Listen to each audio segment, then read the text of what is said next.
It's time for another unit guide video. I know you all are absolutely desperate for knowledge of a game that 3 other people played, but don't you worry, I'm here to deliver it. Yeah, so I'm doing another unit guide video.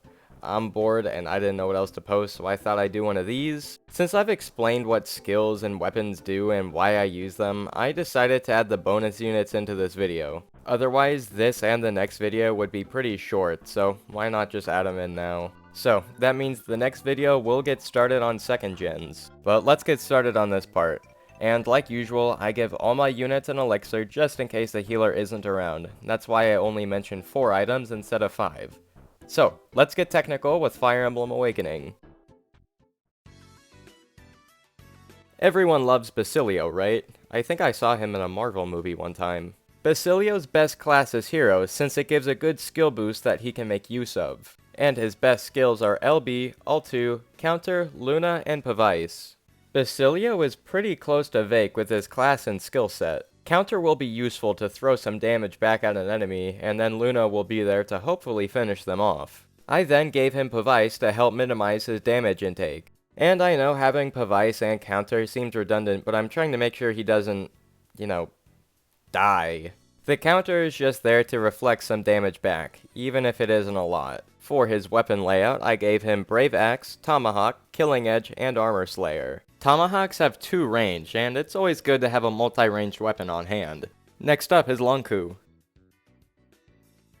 Lonku ends up being a pretty good unit, only a little bit worse than Seri since he doesn't have Gale Force. His best class is Assassin, with his best skills being LB, All2, Vantage, Astra, and Res plus 10. Since Assassins have terrible resistance, the Res plus 10 will give him a much needed boost. His base 38 Res will get boosted to 48, which will help him a lot in the end. 48 does sound a little bit low, but he does have a max 61 speed to help him dodge any kind of attacks. Plus he has Vantage, so he'll be able to defend himself whenever his HP is low. For his weapon layout, I gave him Armor Slayer, Killing Edge, Brave Bow, and Killer Bow. The only reason he has 2 killer weapons is because I ran out of ideas and giving Lonku a silver bow or sword seemed like a waste. And having a higher crit rate is never a bad idea at all, so I stuck with that. Okay, so future me, when I was writing the script and I was recording, I decided to go back and take a look at some of the bows. And I found there is a bow called the Blessed Bow, and it is effective against Revenants and restores 10 HP each turn. So instead of the Killer Bow, swap that with the Blessed Bow. And you can find these on the map. This isn't an obscure weapon that you have to find in any of the DLC or in Anna's pop-up shops. You can just find them in the map. So replace the Killer Bow with the Blessed Bow. That is a better idea. Our next unit is Gregor. Gregor isn't all that much of an interesting unit. He's somewhat similar to Flavia and very similar to others I have planned for later videos. For his best skills, I gave him LB, All2, Arms Thrift, Soul, and Vantage. Units like Gregor and others are useful for grinding money or items. Since they don't lose weapon durability and can stay alive for a very long time, they are perfect for grindy kinds of maps. For his item layout, I gave him Ragnell, Brave Sword, Killer Axe, and Hammer. If you play through the Infinite Regalia DLC, you may find Ragnell in one of the chests. It has 2 range and gives the user plus 5 defense, so Gregor will definitely want to make use of that. And like always, since he has Arms Thrift, spend the extra gold to forge his weapons. After Gregor is Donnell.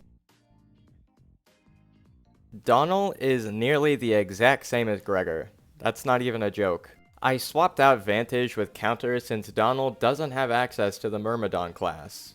Counter is a slightly better skill than Vantage since it kills the enemy faster, but you still are taking damage. If you truly wanted to, you could swap out Gregor's Vantage with Counter, but I personally prefer Vantage. I don't have much else to comment on here, so I'll use this time to tell you to like and subscribe. If not for me, do it for Coraline from the hit 2009 movie Coraline. I love that movie. Moving on, we have Kellum. Kellum's best class is Assassin since I didn't want to continue down the Armored Knight class. All the armored classes have terrible speed, move, and resistance, but luckily Assassin fixes most of those problems. For Kellam's skills, I gave him LB, Alt2, Lethality, Res plus 10, and Renewal. Kellam kinda doesn't have a lot to work with, so some of his skills are a little out there. And when I say some, I just mean Renewal. Since Assassins have low defense and resistance, I figured Renewal could help him heal any lost HP. And of course, to help combat his low resistance, I gave him Res plus 10. For his weapon layout, I gave him Killing Edge, Armor Slayer, Brave Bow, and Blessed Bow. He's pretty similar to Lunku, but he's easier to miss and can heal himself. Who's excited for the Crowboy? Because Henry is next. Similar to Tharja, Henry's best class is Sorcerer, and for his skills, I gave him LB, Alt2, Counter, Vengeance, and Life Taker. I know those last three skills kinda contradict each other, but man, his class pool is so weird. Life Taker doesn't exactly help out Vengeance, since you need less HP for more damage. But my main goal is to keep everyone alive. For his weapon layout, he has Waste, Nosferatu, Ruin, and Rexcalibur. Unlike Tharja, Henry doesn't have access to hit plus 20, so he'll be missing a bit more since Dark Magic has a lower hit rate. Henry isn't all that bad of a unit, but he does leave me wishing for more improvement. Come on, IS, let men have Gale Force. Well, I mean, they kinda do, but that's a story for later. Well, let's move on to the bonus units. Starting off, we have Aversa. For Aversa, I went with Dark Flyer as her best class, and then I gave her LB, Alt2, Gale Force, Life Taker, and Loat Shield for her best skills. Aversa is very close to Sumiya, so I'm sure you don't need me to explain much there. But one idea I do want to talk about is Aversa's exclusive skill, Shadow Gift. Shadow Gift allows Aversa to use Dark Magic without being in a Dark Magic class. So Aversa would be able to use tomes like Ruin or Waste. Realistically, you could swap Life Taker out with Shadow Gift and find a good amount of success. Or you could swap out Life Taker with Vengeance if you're looking for an offensive skill. But I personally recommend keeping Life Taker since Aversa does have low defense. But it still is a very viable option for her. For her weapons, I gave her Brave Lance, Killer Lance, Thoron, and Excalibur. Next up is Emmeryn. Emmeryn is the exact same as Lissa. Seriously, there's no joke, they're just a carbon copy of each other. Her best class is Sage, and her best skills are LB, Alt2, Miracle, Renewal, and Gale Force. Even if Emmeryn is just an exact copy of Lissa, there is one thing that's really amazing about her.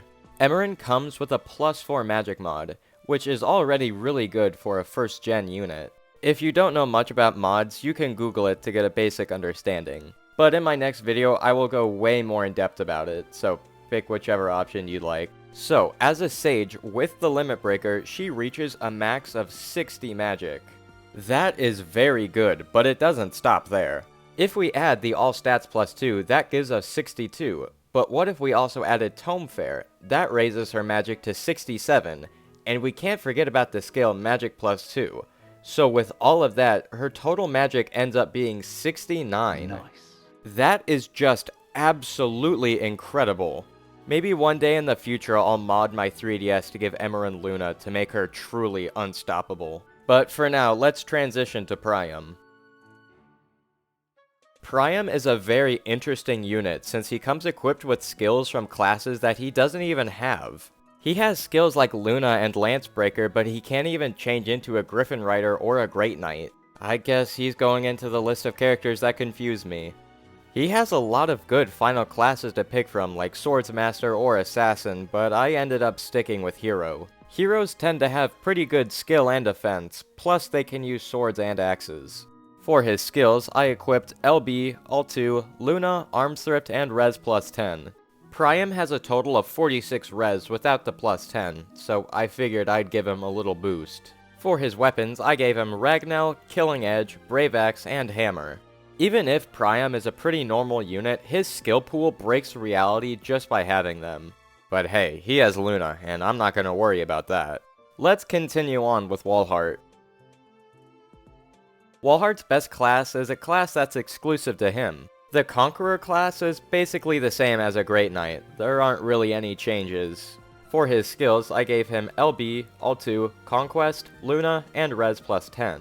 Conquest negates all bonus damage for beast and armored type units.